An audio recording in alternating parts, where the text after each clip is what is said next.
Bismillahirrahmanirrahim. Alhamdulillahi Rabbil Alamin. Wassalatu wassalamu ala al-mab'uthi rahmatan lil alamin wa ala alihi wa ashabihi ajma'in. Assalamu alaikum wa rahmatullahi wa barakatuh. Mga kapatid sa pananampalatayang Islam, sa araw pong ito ating pag-uusapan ang isa sa mga sahabi o kasamahan ng Propeta Muhammad sallallahu alaihi wasallam. Tao na nabuhay sa panahon ng propeta, nakita ang propeta, nakasama ang propeta, at higit sa lahat, naniwala kay Propeta Muhammad sallallahu alaihi wasallam. Isang sahabi na kilala, at siguro wala sa kamusliman ang hindi nakakakilala sa kanya. Sapagkat ang sahabi na ito, mga kapatid sa pananampalatayang Islam, ay nagulat lang naman ng napakaraming hadith mula sa Propeta Muhammad sallallahu alaihi wasallam. At wala tayong ibang tinutukoy dito kung hindi si Abu Hurairah radhiyallahu anhu. Bago pa man dumating ang Islam kay Abu Hurairah radhiyallahu anhu, ganun na rin sa mga iba pang sahaba, kalugdan nawa silang lahat ng Allah subhanahu wa ta'ala. Si Abu Hurairah ay mas kilala sa katawagang Abdu Shamsin, na ang ibig sabihin po nito, alipin ng araw. Subalit, nang siya ay gabayan ng Allah subhanahu wa ta'ala at mapagkalooban ng pagsama sa Propeta Muhammad sallallahu alaihi wasallam, dito binago ng propeta ang kanyang pangalan. Isang araw, tinanong siya ng Propeta Muhammad sallallahu alaihi wasallam kung ano ang kanyang pangalan. Siya ay tumugon sa katanungan ng Propeta Muhammad sallallahu alaihi wasallam at kanyang sinabi, "Ako si Abdu Shams. Ako ang alipin ng araw." Sinabi ng Propeta Muhammad sallallahu alaihi wasallam, "Bal Abdurrahman." Hindi, bagkus ang pangalan mo ay Abdurrahman. Kaya naman si Abu Hurairah ay tinanggap ang katawagang ito at ang pangalang ito bilang pagsunod sa Propeta Muhammad sallallahu alaihi wasallam at kanyang sinabi, "Opo, o sugo ng Allah, ako si Abdurrahman." Subalit mga kapatid sa pananampalatayang Islam, hindi siya naging tanyag sa pangalang ito. Bagkus mas naging kilala siya sa katawagang Abu Hurairah at ito na yung pag-uusapan natin. Bakit nga ba tinawag siyang Abu Hurairah? Ano ang dahilan ng pagtawag sa kanya ng mga tao na ito? At hanggang ngayon sa panahon natin, mas kilala natin siya sa katawagang Abu Hurairah. Si Abu Hurairah nung siya ay bata pa, o Abdurrahman, nung siya ay bata pa, mayroon siyang inaalagaang kuting. At ang kuting sa wikang Arabic, kung babae, ay hirratun. At kung lalaki naman ay hir. Dahil alam natin sa wikang Arabic, mayroong katawagan para sa babae at mayroon ding katawagan para sa lalaki o yung tinatawag natin mga pangtukoy. So, nakilala siya sa pangalang Abu Hurairah dahil doon nila kinuha yung kanyang pangalan sa pag-aalaga niya ng kuting. Subalit mga kapatid sa pananampalatayang Islam, minsan isang araw, tinawag siya ng Propeta Muhammad sallallahu alaihi wasallam na hirrin. Okay? Ito yung pangtukoy sa kuting na lalaki. Sabi niya, "Nadani biha habibi Rasulullah." Kaya nagpakilala siya doon. Dahil doon siya tinawag ng Propeta Muhammad sallallahu alaihi wasallam. Kasi ang Hurairah nga naman is pangbabae. No? So, siya ay iniugnay ng Propeta Muhammad sallallahu alaihi wasallam sa panglalaking katawagan. So, tinatawag din siya ng mga tao sa katawagang hirrin. Pero hindi pa rin yun nanaig. Mas nanaig pa rin yung Abu Hurairah radhiyallahu anhu. Si Abu Hurairah radhiyallahu anhu ay yumakap sa pananampalatayang Islam sa pamamagitan ni Tufail bin Amr ad-Dawsi, na isang sahabi din na pag-uusapan natin ng buhay sa mga susunod na araw biidhnillahi ta'ala. Nang magmuslim si Abu Hurairah, kalugdan nawa siya ng Allah subhanahu wa ta'ala, hindi siya lumayo agad sa kanyang tribo, sa tribo ng Daws. Kahit na pa siya ay pumupunta sa Propeta Muhammad sallallahu alaihi wasallam, hindi niya pa rin pinapabayaan ng kanyang angkan, ang angkan ng Dawsi. Mga kapatid sa pananampalatayang Islam, alam niyo ba na si Abu Huraira ay ginawa niyang tagapagserbisyo ang kanyang sarili sa Propeta Muhammad sallallahu alaihi wasallam? Opo, mga kapatid sa pananampalatayang Islam, si Abu Huraira ay naglingkod sa Propeta Muhammad sallallahu alaihi wasallam sa lahat ng bagay. Sinamahan niya ang Propeta Muhammad sallallahu alaihi wasallam, kaya naman kung mapapansin natin, napakaraming kaalaman ang nakuha niya mula sa Propeta Muhammad sallallahu alaihi wasallam. Habang nabubuhay ang Propeta Muhammad sallallahu alaihi wasallam, hindi nakapag-asawa si Abu Huraira radhiyallahu anhu, at hindi rin siya nagkaroon ng anak. Wala siyang anak, wala siyang asawa habang nabubuhay ang Propeta Muhammad sallallahu alaihi wasallam. Wala siyang naging ibang kasama sa kanyang buhay habang buhay pa ang Propeta Muhammad sallallahu alaihi wasallam, maliban na lamang sa kanyang matandang ina, na halos araw-araw niya itong anyayaan sa pananampalatayang Islam. Iniiyak niya ito sa Allah subhanahu wa ta'ala. Pinagdudua niya na sana isang araw ang kanyang ina ay yumakap din sa pananampalatayang Islam. Isang araw, nakipag-usap siya sa kanyang ina patungkol sa pananampalatayang Islam. Inaanyayaan niya ito na yakapin ng pananampalatayang Islam, maniwala sa kaisahan ng Allah at sambahin ang Allah ng nag-iisa. Subalit ang kanyang ina ay nagsalita ng hindi maganda sa pananampalatayang Islam at nilait niya ang Propeta Muhammad sallallahu alaihi wasallam. Kaya naman, ito ay labis na ikinalungkot ni Abu Huraira radhiyallahu anhu, at siya ay dali-daling pumunta kay Propeta Muhammad sallallahu alaihi wasallam at umiiyak. Tinanong siya ng Propeta Muhammad sallallahu alaihi wasallam, "Mayubki kaya Abu Huraira? Ano ang dahilan ng pag-iyak mo, Abu Huraira?" Sabi ni Abu Huraira, siya ay tumugon sa katanungan ng Propeta Muhammad sallallahu alaihi wasallam, "Ang aking ina, hindi ko siya tinitigilan na anyayaan sa pananampalatayang Islam at paliwanagan tungkol sa kaisahan ng Allah subhanahu wa ta'ala at ipakilala ka bilang sugo ng Allah subhanahu wa ta'ala. Subalit, habang siya ay aking inaanyayaan dito, pinaringgan niya ako ng isang salita na hindi ko nagustuhan at ito ang naging dahilan ng aking pag-iyak. Kaya naman, sugo ng Allah," sabi ni Abu Huraira, "hilingin mo naman sa Allah subhanahu wa ta'ala na palambutin niya ang puso ng ina ni Abu Huraira patungo sa pananampalatayang Islam." Kaya naman ang Propeta Muhammad sallallahu alaihi wasallam ay dali-daling nagdua, nanalangin sa Allah subhanahu wa ta'ala, at kanyang sinabi na palambutin ang puso at gabayan ang ina ni Abu Huraira papunta sa pananampalatayang Islam.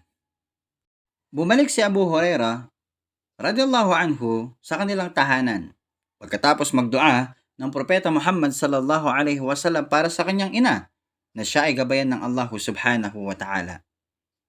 Sa hindi inaasahang pangyayari, pagbalik niya sa kanilang bahay, nakasarado ang pinto at may naririnig siyang patak ng mga tubig. At nagsalita ang kanyang ina na, "Diyan ka muna, Abu Huraira. Diyan ka muna kung saan ka nakatayo. Huwag ka munang papasok." So sinunod ito ni Abu Huraira, hindi siya pumasok. At noong makapagbihis na ang kanyang ina, binuksan ang pinto at walang ibang sinambit ang kanyang ina maliban na lamang sa katagang, "Ashhadu an la ilaha illallah wa ashhadu anna Muhammadan abduhu wa rasuluh." Sa sobrang tuwa ni Abu Huraira radhiyallahu anhu, siya ay bumalik sa Propeta Muhammad sallallahu alaihi wasallam na umiiyak, katulad ng kung papaano siya pumunta sa Propeta Muhammad sallallahu alaihi wasallam sa unang pagkakataon at hilingin niya sa propeta na ipagdua ang kanyang ina na gabayan ng Allah. Umiiyak siya sa sobrang tuwa. Kaya naman, nung makita siya ng Propeta Muhammad sallallahu alaihi wasallam, nagtaka ang Propeta Muhammad sallallahu alaihi wasallam, bakit umiiyak ulit si Abu Huraira? Anong dahilan?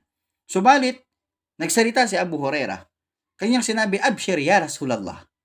Magandang balita o sugo ng Allah, sapagkat tinanggap ng Allah subhanahu wa ta'ala ang iyong panalangin para sa aking ina. siya ay yumakap sa pananampalatayang Islam. Labis na ikinatutuwa ni Abu Hurairah radhiyallahu anhu ang pagsama niya sa Propeta Muhammad sallallahu alaihi wasallam. Hindi siya nagsasawa na tignan ang mukha ng Propeta Muhammad sallallahu alaihi wasallam. Minahal niya ito ng higit pa sa kanyang sarili. Ganun na rin sa kanyang mga kamag-anakan.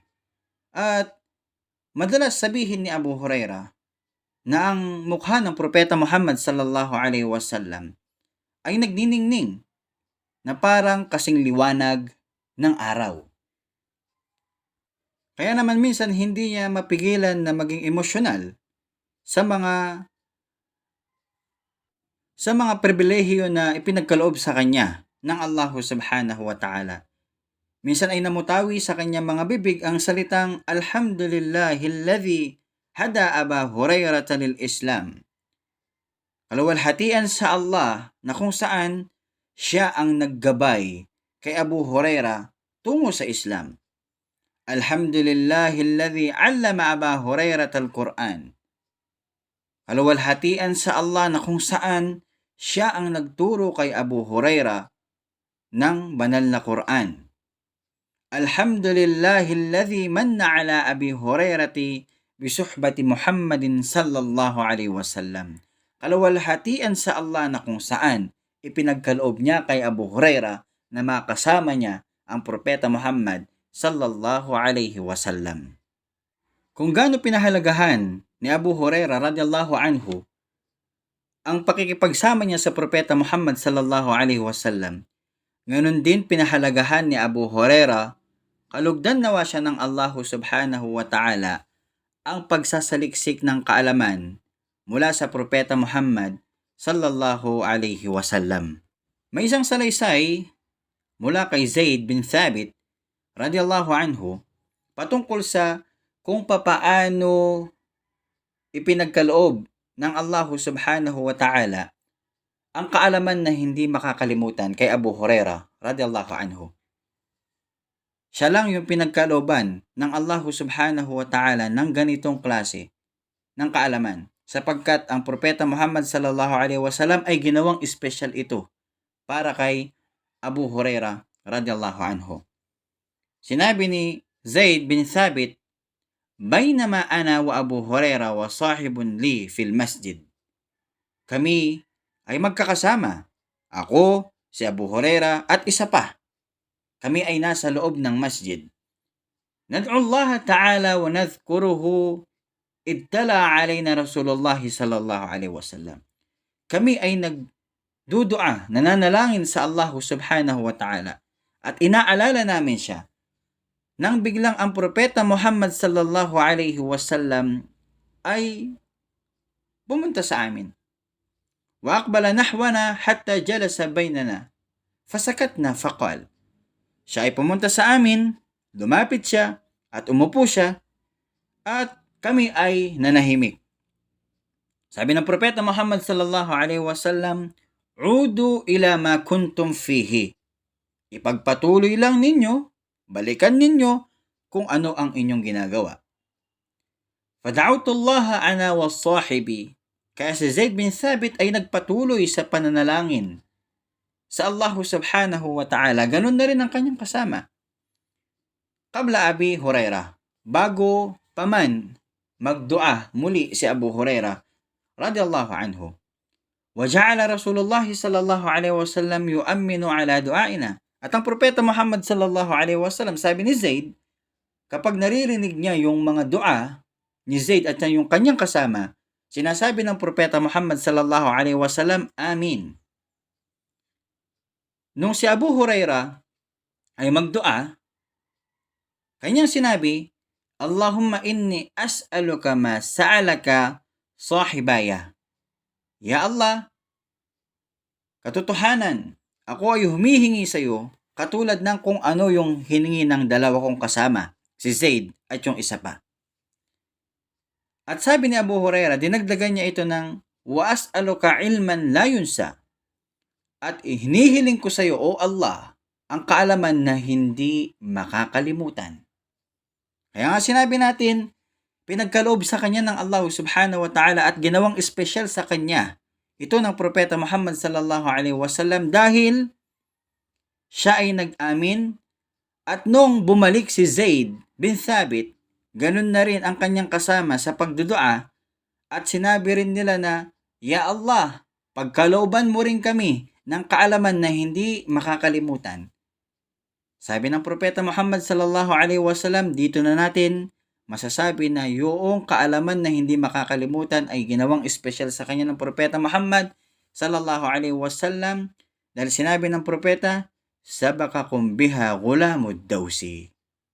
Naunahan na kayo dito ng bata mula sa tribo ng Daws.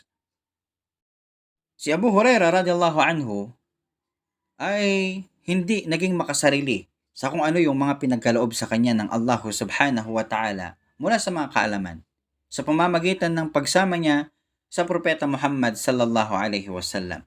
Kaya naman nais rin niya na manatili ang ganitong klase ng kaalaman sa kanyang mga kasamahan. At makikita natin sa salaysay na sa ating babanggitin kung papaano niya mahalin ang kanyang mga kasamahan at kung papaano niya gustuhin para sa kanila na manatili ang kaalaman na pinamana sa kanila ng Propeta Muhammad sallallahu alaihi wasallam.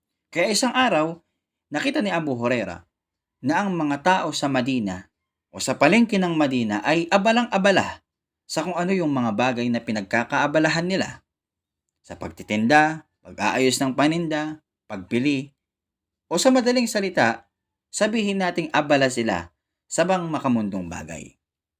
Nakita ni Abu Hurairah na masyadong naging malalim ang kanilang koneksyon sa mundo sa pamamagitan ng pagtitinda at pagbili.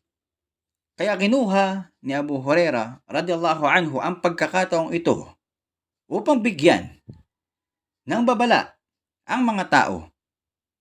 At siya ay tumayo sa kanilang harapan at nagsabi, Napakahina ninyo o mga taga-Madina.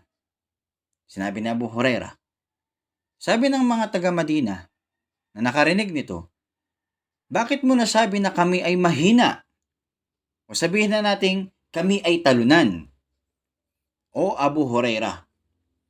Sabi ni Abu Hurairah, ang mga pamana ng Propeta Muhammad sallallahu alaihi wasallam ay pinaghahati-hatian sa masjid at kayo nandito lang. Hindi niyo ba kukunin ang parte ninyo? Pinaghahati-hatian na ang mga pamana ng Propeta Muhammad sallallahu alaihi wasallam. Hindi niyo ba kukunin ang parte ninyo? Nung marinig ng mga tao yon, dahil usapin pa rin na pamana, no? At sa mga panahong iyon, nagiging malalim ang koneksyon ng mga tao. Nakita ni Abu Hurairah, malalim ang koneksyon ng mga tao sa mundo. So gumamit siya ng isang salita na mayroong wisdom. Sabi niya, pinaghahati-hatian ang mga pamana ng Propeta Muhammad sallallahu alaihi wasallam. Hindi niyo ba kukunin ang parte ninyo?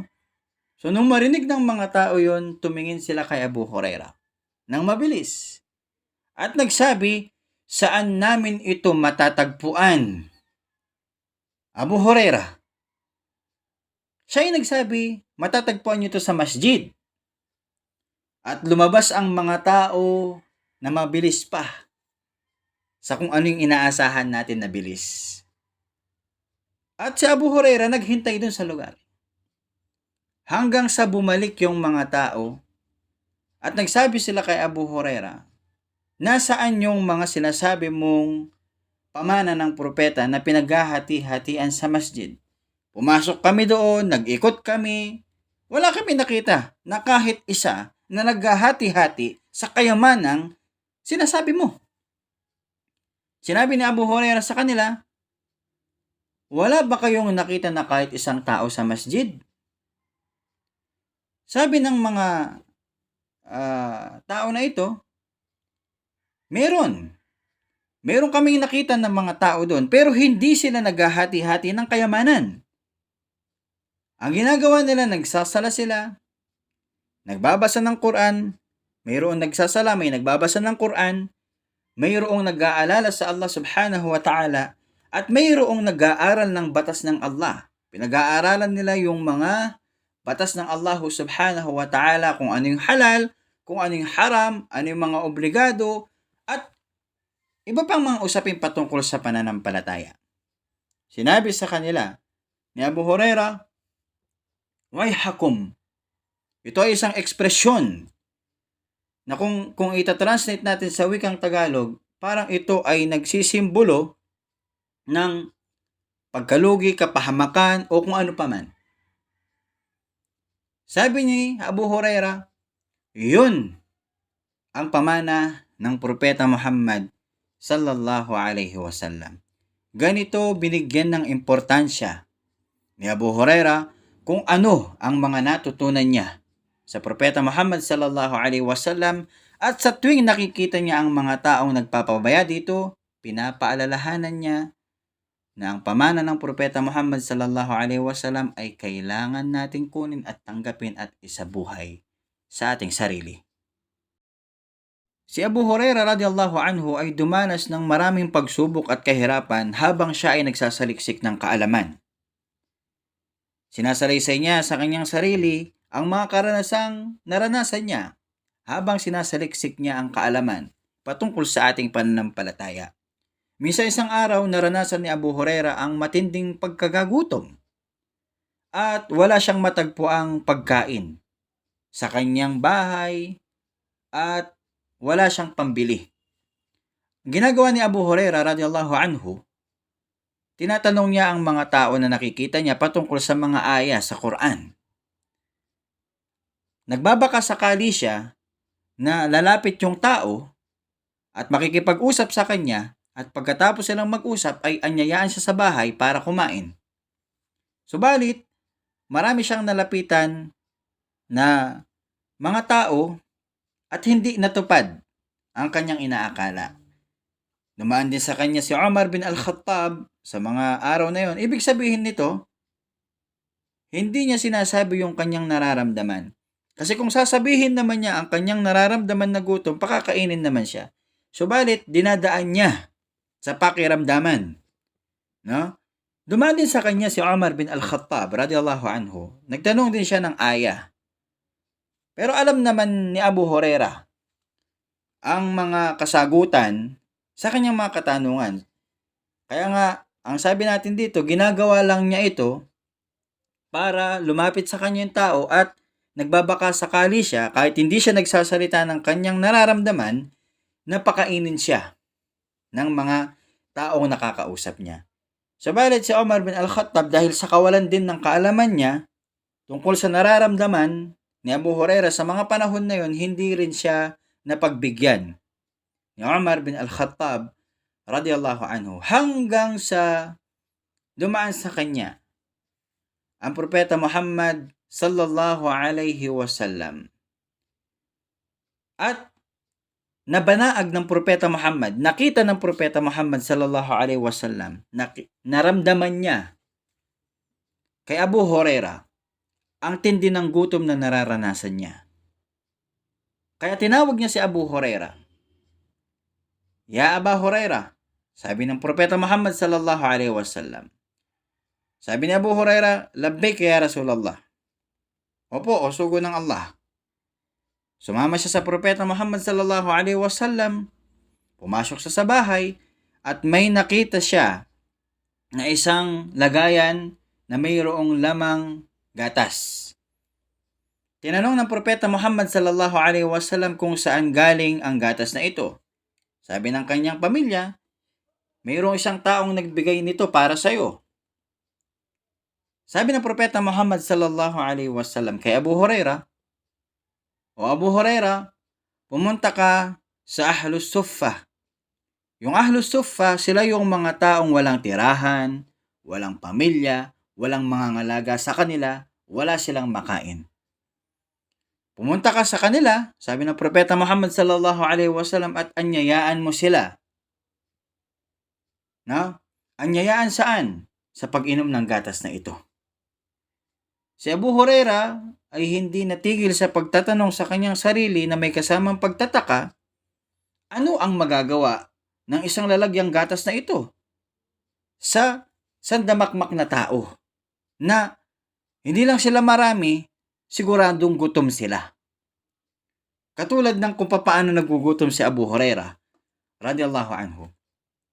Sabi ni Abu Huraira, gusto ko pa namang uminom mula sa gatas na yon upang maging malakas ang aking sarili, ang aking katawan at makabalik ulit ako sa pagsasaliksik ng kaalaman.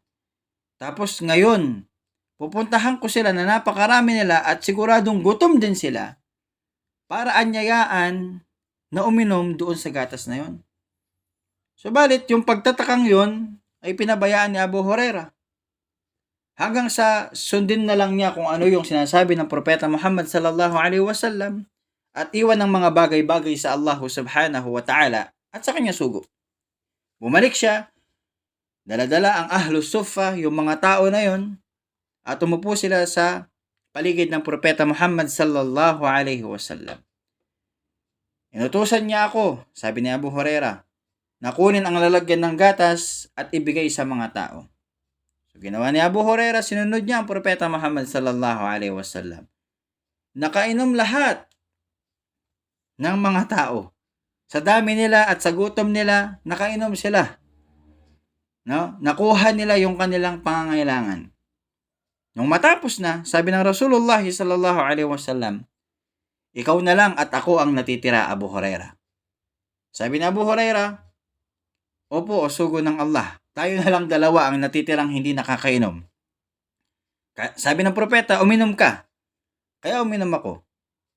Pagkatapos ko, sabi ni Abu Huraira, inutusan ulit ako ng propeta na uminom. Uminom ulit ako. Hanggang sa sunod-sunod yung pag-utos sa akin ng propeta nang uminom ako, kaya uminom ako, hanggang sa mapuno ang aking tiyan.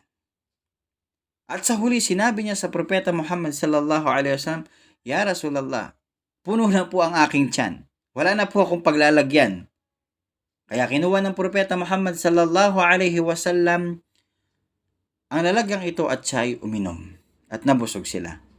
Ganon ang hirap ni Abu Huraira radiyallahu anhu. Ganon yung kanyang mga naranasan na mga pagsubok, gutom, kahirapan, para lang may pagpatuloy ang pagsasaliksik ng kaalaman. Alhamdulillah, at ito ay ating napakinabangan sapagkat halos lahat ng binabasa natin na mga hadith, sa mga aklat, mga naririnig natin mga hadith ay halos salaysay mula kay Abu Huraira radiyallahu anhu. Kalugdan nawa siya ng Allah subhanahu wa ta'ala. At hindi naman nagtagal ang ganitong kalagayan sa mga kamusliman, sapagkat nung muli nilang mabuksan ang Makkah, mabawi nila ito mula sa kamay ng mga hindi mananampalataya, ay nagkaroon ng maraming biyaya sa mga kamusliman. Isa na sa mga nabigyan ay si Abu Huraira radiyallahu anhu. Nagkaroon siya ng bahay, nagkaroon siya ng pera, at nagkaroon din siya ng asawa at anak. Nagkapamilya si Abu Huraira radiyallahu anhu. Subalit, mga kapatid sa pananampalatayang Islam, tulad ng karaniwang nakikita natin na ang tao kapag nagkakaroon siya ng kayamanan, nagkakaroon ng kapangyarihan, ng lakas, nagbabago ang kanilang pag-ugali. Si Abu Huraira radiyallahu anhu, ano't ano pa man ang kanyang matanggap sa kanyang buhay mula sa mundong ito, ay hindi niya nakakalimutan kung ano ang kanyang gawain, kung ano ang kanyang tungkulin. Hindi niya iniwanan ng pagsasaliksik ng kaalaman, hindi niya iniwanan ng pagsasabuhay, hindi niya iniwanan ng pagtuturo. Lahat kung ano siya nung wala pa siyang nararating, wala pa siyang kahit na ano sa kanyang buhay, ay ganun din siya nung magkaroon siya ng kayamanan.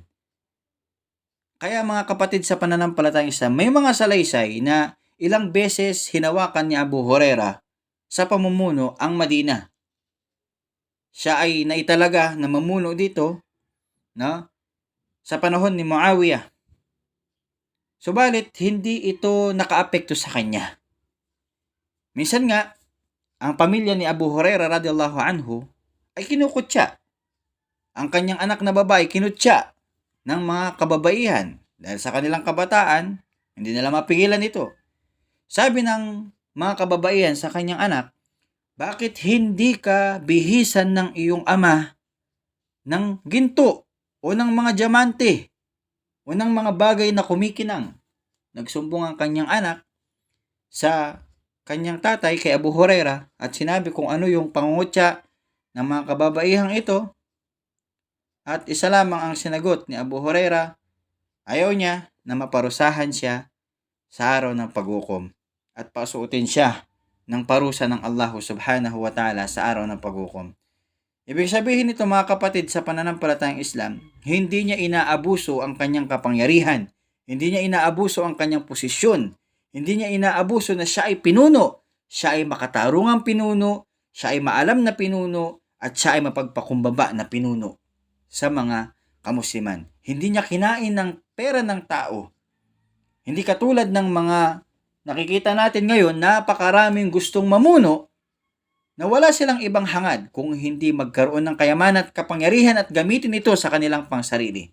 Subalit si Abu Huraira, kalugdan nawa siya ng Allah subhanahu wa ta'ala, ay hindi kailanman nagkaroon ng interes sa mga pangmakamundong bagay.